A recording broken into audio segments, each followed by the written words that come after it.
Selamat hari Minggu Bapak Ibu Saudara-saudara yang dikasihi oleh Tuhan kita Yesus Kristus. Apa kabar semuanya? Baik.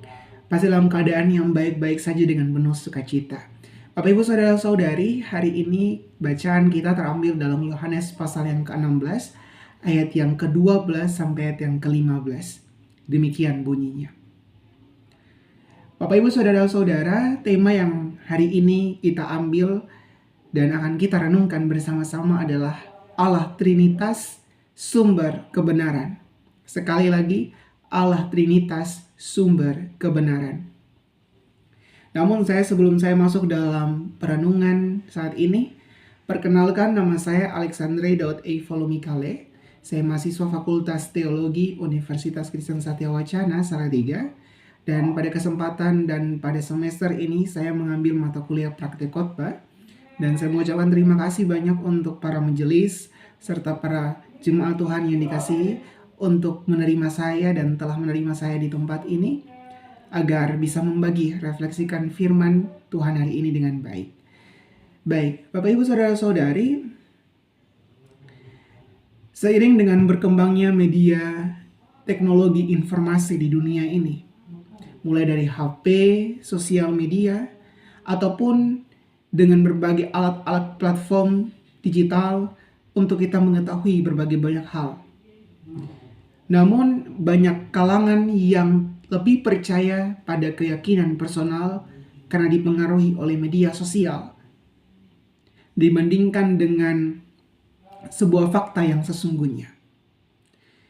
Kondisi seperti inilah yang membuat banyak kalangan semakin terjebak di dalam berita yang tidak benar atau hoax. Berita yang tidak sama sekali meliputi hal-hal yang merenggut sebuah kebenaran. Bapak Ibu Saudara-saudari yang dikasihi oleh Tuhan kita Yesus Kristus, masalah-masalah seperti ini meliputi masalah sosial, politik, dan juga bahkan agama yang diperdebatkan dengan seriusnya. Mulai dari doktrin agama, mulai dari kebenaran agama, dan lain sebagainya. Diperdebatkan di berbagai sosial media untuk mencapai sebuah kebenaran. Lalu bagaimana dengan kekristenan? Kekristenan mau tidak mau, ia harus masuk pada era post kebenaran. Dalam ranah sosial dan dari berbagai pandangan-pandangan yang terus hadir di dalam media sosial, membahas tentang kekristenan, serta juga membahas tentang doktrin Tritunggal pun menjadi salah satu yang paling mereka gemari. Mulai dari pandangan mereka yang beragam sampai pada pandangan kekristenan sendiri yang terkadang keliru memahami apa itu Tritunggal dan apa itu Trinitas atau Trinitas itu.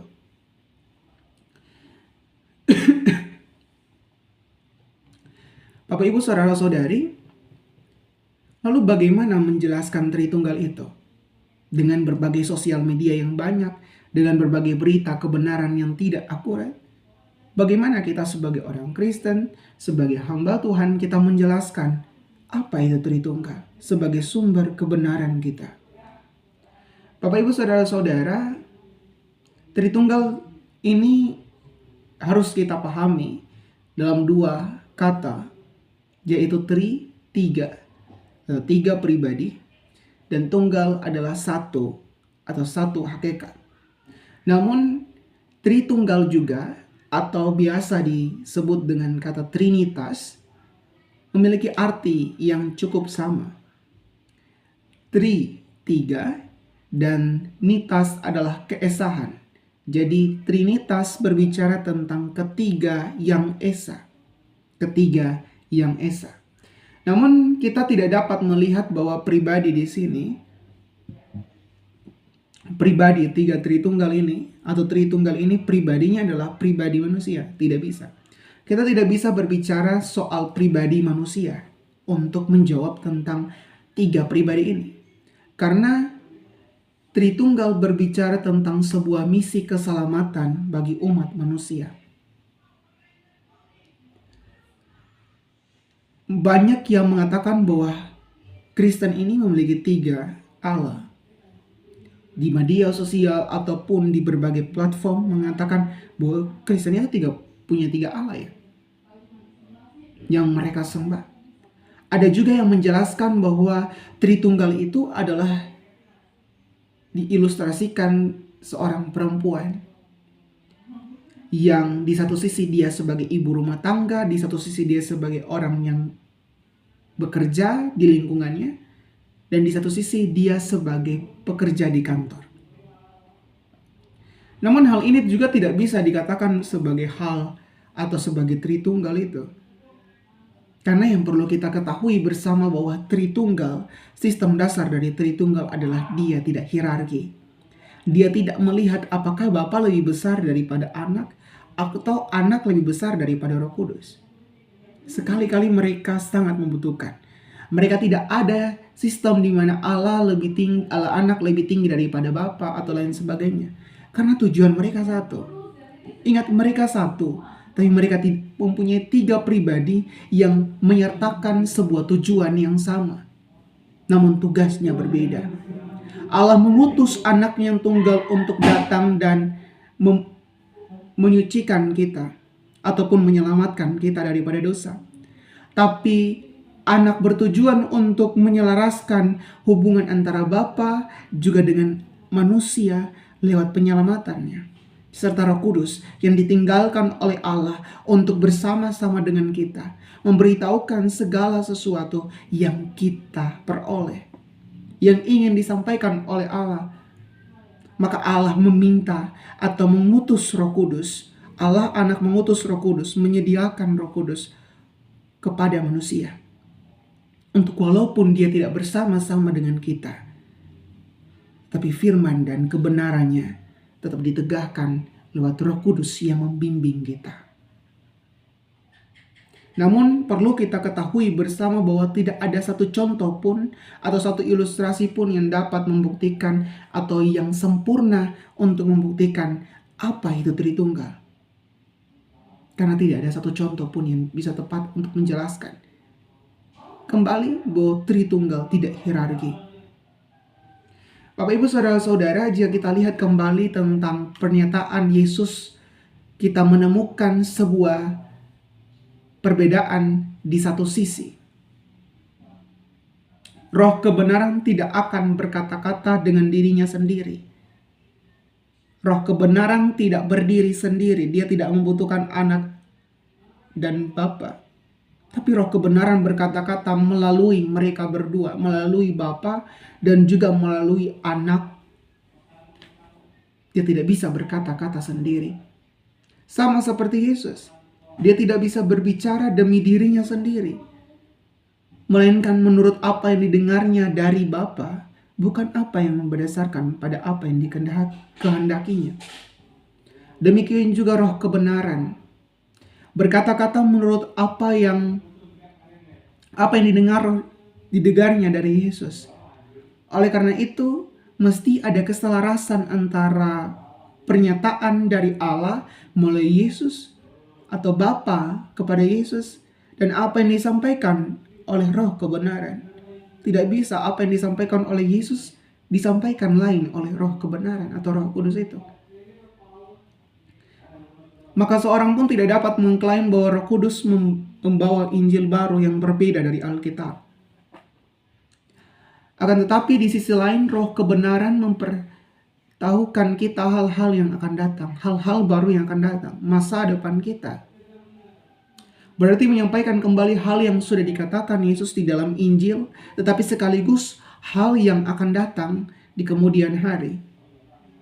Maksudnya bahwa ia atau roh Allah akan memaknakan kembali kata-kata Yesus kepada umat dalam situasi baru di masa depan. Roh akan mengungkapkan makna dan arti aktual dari apa yang sudah dikatakan Yesus untuk setiap generasi dan dalam pergantian zaman. Dia tetap konsisten dengan perkataannya. Tapi dia sekaligus menawarkan sebuah hal yang baru yang akan datang pada kehidupan kita. Dengan demikian jelaslah bahwa hikmat dan kebijaksanaan dari Allah Trinitas ini bersumber dari pemaknaan yang tepat terhadap firman Allah yang dinyatakan melalui Yesus kepada Roh Kudus, dan Roh Kudus menyatakan itu kepada kita. Oleh karena itu, hidup kita bersama dengan firman Allah adalah sesuatu hal yang penting yang harus terus kita ambil dan kita gumuli secara serius agar kita tidak terjebak dalam hoax atau sebuah kebenaran yang tidak sama sekali mencerminkan kebenaran. Hal ini karena sumber dari kebenaran adalah firman Allah. Tidak ada sumber kebenaran di luar dari firman Allah. Firman Allah yang kemudian menuntun hidup kita untuk memulai tuntunan Roh Kudus yang memberikan kepada kita sebuah pemaknaan dalam sebuah kondisi kehidupan kita. Mulai dari masalah, mulai dari situasi yang terus datang silih berganti, ataupun mulai dari segala yang kita alami dalam kehidupan kita.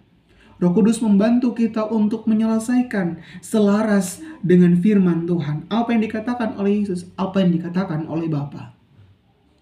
Maka ada dua hal penting yang dapat kita renungkan bersama. Yang pertama, mari kita bisa mendengarkan suara Roh Kudus. Dalam kehidupan kita harus peka dengan suara Roh Kudus, agar kita menemukan sebuah kebenaran di dalam kehidupan ini. Kita mendapatkan sebuah jawaban, kita mendapatkan sebuah kepastian lewat tuntunan Roh Kudus. Karena setiap kebenaran yang kita terima dari orang lain, dari media sosial, dan dapat berbeda dengan kebenaran yang disampaikan oleh Roh Kudus kepada kita. Maka itu membutuhkan sebuah hati yang terbuka. Kita membutuhkan sebuah hati yang juga menerima. Karena ketika kita menerima dan mendengarkan Roh Kudus, kita dapat mengetahui setiap kebenaran yang ingin disampaikan dalam kehidupan kita, bahkan hal-hal yang akan datang di masa depan. Maka itu percaya dan terus mendengar suara Roh Kudus, karena dialah yang dipercayakan oleh Tuhan, oleh Bapa untuk menolong dan memberitahukan tentang misi keselamatan yang dilihat dan diberitahukan oleh Allah di dalam kehidupan kita. Yang kedua, ikuti apa yang Yesus katakan, bukan yang dunia katakan. Maka ketika kita sudah bisa mendengar suara Roh Kudus, artinya kita harus mengikuti apa kata Tuhan, bukan apa kata dunia. Karena dunia bisa saja memberikan sebuah kebenaran sekaligus dengan sebuah tipu muslihat, dengan sebuah kepentingan pribadi. Tetapi apa yang didengar oleh Roh Kudus, yang disampaikan oleh Roh Kudus melalui Allah dan melalui Bapa, maka itulah sebuah kebenaran yang ingin mereka sampaikan kepada kita. Untuk itu, ikut apa kata Roh Kudus. Ikut apa kata Tuhan, ikut apa kata Bapa, dan jangan mengikuti apa yang dikatakan oleh dunia. Karena dunia tidak pernah mengenal siapa itu Yesus. Maka itu dunia tidak bisa memberitakan kebenaran siapa itu Yesus. Bapak, Ibu, saudara-saudari yang dikasihi oleh Tuhan kita Yesus Kristus, mari